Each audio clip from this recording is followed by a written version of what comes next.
Hi, Michelle Taylor, LPCC. Today's tip is about relationships.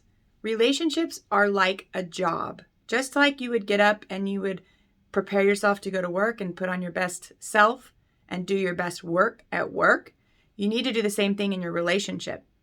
If you feel like you should be able to be the person you want to be and act the way you want to act because your person should love you just the way you are in any moment, that's a fallacy. You need to get rid of that belief.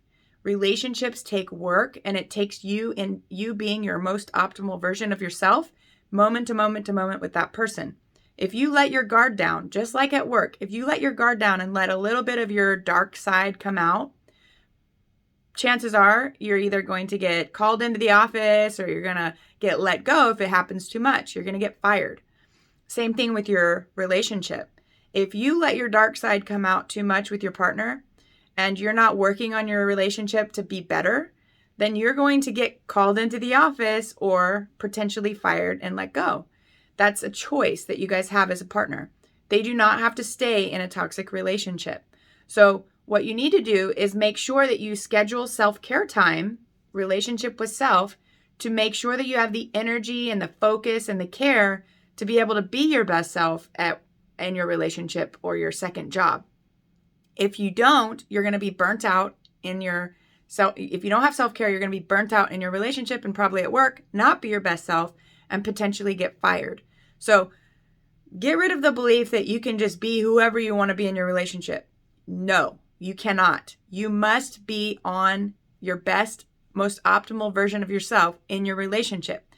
Now, you can be vulnerable. You can let your guard down a little bit, but you must be able to prepare or ask for permission with your partner if they have the capacity to be able to take that on in that moment. And if they can't, it is okay for them to take a time out and to be able to go do their self-care so that they can be their most optimal self for you. It takes two people to be their most optimal selves to make a good relationship. Case in point, I'm a therapist. If I take on people's problems all day in my job, and then I walk right into my relationship right after work, I'm not going to be my most optimal self. So I have created space in my day where I work out, I go do my walks, I do things that make me feel good so that when I step into the first encounter with my partner, when we see each other, I make sure that I have the energy and the capacity to do that.